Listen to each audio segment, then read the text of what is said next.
Hey, Mandy. Welcome to your deep dive. Oh, Today, we're diving into a love story, but not just any love story. okay. This one stretches out over decades, and it really makes you think about how those connections we make early on, as kids, they can kind of stick with us. Yeah. Our source materials. It's a novel called For Mandy. Oh, wow. Pretty perfect for huh? Yeah. And it's written like diary entries, letters, back and forth over like 20 years. So we get this really personal look into how the main character, Mike, how he experiences love, loss, longing, the whole deal. That's pretty cool. I mean, getting that kind of inside view, it must be Right. really powerful. You really get into his head. Yeah, yeah. Okay, so picture this. Summer 1984. Okay. Mike and Sandy, just kids, hanging out at the Kingsford's family farm. You got Okay. swimming pools, video games, 80s movies galore. It's like pure childhood nostalgia, Oh, right? totally. But here's the thing. Even as a kid, Mike, he's head over heels for Sandy. Oh, wow. You can tell he's totally smitten, but there's this, like, layer of insecurity, too. It's interesting. Like, he doesn't laugh a lot, but Sandy, she always gets him to crack up. Oh, that's sweet. And get this, he even confesses his feelings, kind of indirectly, though. He goes through her friend, Jennifer. Classic. Total classic childhood crush. Yeah. Everything feels huge and intense, but, like, you don't know how to just say it. Makes sense. And then, bam, end of the summer, there's this kiss under a tree. Oh. And you just know things have shifted between them, but neither of them really gets what it means. I can see that setting the stage for the rest of their story. Right. That moment, it's like this seed of connection that keeps pulling them back together, Uh-huh. even when life takes them in different directions, right? Definitely. Okay, fast forward, 1990. Right. Mike, he's a sophomore, full-on lovesick, still totally hung up on Sandy. Oh. He's pouring his heart out in these love letters, but guess what? No response. Oh. That's tough. And then this detail, it really got to me. Mike spends his entire allowance, $14, Wow. on a birthday gift for her. That's a lot at that age. I know. It's like his whole world. It shows just how much she means to him. Yeah. Like he's putting everything into this gift, hoping she'll understand how he feels. Hoping it'll speak for him. But nothing. No response from Sandy. Oh, no. Years go by. Mike starts feeling disillusioned. Makes sense. School's a struggle, family stuff going on. He ends up dropping out. So, like, feeling lost? Totally lost. Yeah. Leaves New York like he's searching for something, but doesn't even know what it is or where to find it. Oh, that's rough. And then, after 12 years, bam, chance encounter at a party. Whoa. Almost like fate, or maybe a meddling friend, puts them face to face again. Like it was meant to be? Right. And it's not just a quick, hey, this meeting, Right. it reignites that spark that's been dormant for over a decade. Wow. So, It's a big deal. yeah. It makes Mike face those feelings he's tried so hard to bury. All coming back. It sets off a whole chain of events that'll make him question everything. Ooh, I'm intrigued. About love, about Sandy, about himself even. It's like opening a door to a room you thought was locked forever, I do, yeah. Sounds intense. It is. So we left off with Mike and Sandy, face to face again after all those years. Right, that party. Yeah, and it turns out they end up back at Sandy's loft in NYC just talking for hours. You can totally feel that electricity between them. Oh, yeah. Like catching up on so much lost time, sharing stories. Reconnecting. It's like picking up a conversation that paused, but now they're totally different people. Right, they've grown.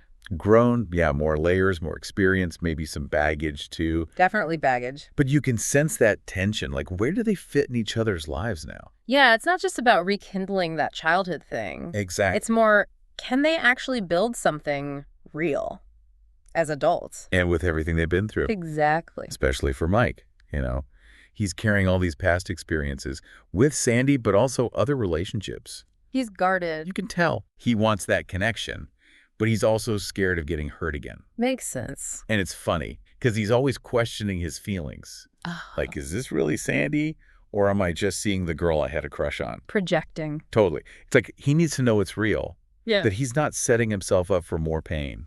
We've all been there, right, Mandy? That need for validation. Oh, absolutely. Wanting to feel secure. But sometimes that neediness can actually push people away. Even when they have real feelings. It's a tricky balance. And as they get closer, Mike's insecurities, they start showing up in other ways too, especially jealousy. Yeah, he really struggles with Sandy's past. For past relationships. He's like, he wants to claim her, like, erase everything that happened before him. Which is impossible. We all have our histories. And I think that's where trust comes in, right? Totally. Learning to trust each other's pasts. Especially when you're reconnecting after so long. Yeah, it's like taking 2 steps forward, 1 step back. That push and pull. They have these intense moments, but then the fear kicks in and they pull away.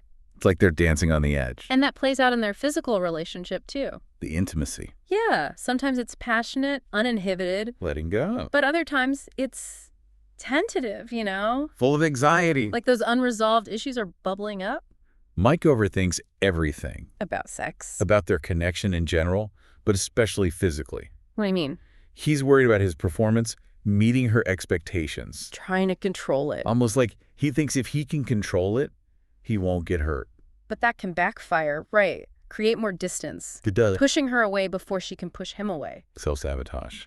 Exactly, and it all blows up when Mike decides he's done. The breakup scene. He's convinced she's playing games that he'll just get hurt. He's so harsh with her. It's raw emotion. You can tell he's hurting. His past is right there on the surface. But then Sandy's reaction, it throws him off. What happens? She breaks down, totally vulnerable. And Mike, he's never seen her like that. Wow, so... It's like in that moment, everything shifts. What do you mean? Walls come down. They have to face their true feelings. That turning point. Definitely. So they're both raw, emotional, totally exposed, and then... What happens? They find their way back to each other, but like... Okay. It feels different. How so? Deeper, you know? It's like all that honesty. Yeah. It actually brought them closer. Makes sense. They let their guards down. Right. They saw each other's flaws and everything, but it didn't scare them off. It's like they realized that's part of who they are. Real intimacy. Yeah, embracing the messiness. Exactly. And from there, things get, well, kind of complicated. How so? Mike, he's wrestling with this big realization. He's in love with Sandy. Really in love. Not just the childhood crush. Right, right. The woman she is now, with all her complexities. But he's scared to say it. Terrified. He's afraid of what it means for both of them. It's a big step. Huge. Oh. And while he's figuring that out, Sandy makes this huge decision on her own. She ends her engagement. Wow. It's like she's saying, this isn't the life I want. So brave. I know. And you can tell Mike's had a huge impact on her. He woke something up in her. That desire for a love that's real, passionate. Authentic. Yeah. So what do? They decide to move in together, fresh start. A new chapter. Exactly. A chance to build a life that's really theirs. Creating their own space. But of course, life throws them a curveball. Oh no, what happens? Sandy's chihuahua, Gatsby, he passes away. Aw, that's heartbreaking. It is, but you see how they support each other. They grieve together. It shows how strong their bond is. Loss can do that sometimes, bring you closer. And then they take this amazing trip to Whistler. Beautiful place. Snow-capped mountains, fresh air, and guess what? What? Mike finally says it. I love you. He does it. It just comes pouring out, no planning, just pure emotion. That's beautiful. It is. And Sandy, you could practically see her melt. So romantic. But the story doesn't end there, you know. Right. For Mandy, leaves us with this feeling that their journey continues. It's not a fairy tale ending. No, it's real life. They'll still face challenges, experience joys, but they'll do it together. Growing together. It reminds us, Mandy, love isn't a destination, it's a journey. Choosing each other every single day. Navigating the ups and downs. Embracing the messiness. Exactly. Mike and Sandy's story. It's like this reminder about the power of connection. How love can change us. And how important it is to be vulnerable, to be authentic in our relationships. Well said.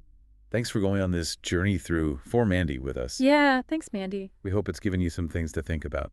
Some hope, maybe. Definitely. Mm. Until next time, keep diving deep into those things that matter most. Take care, Mandy.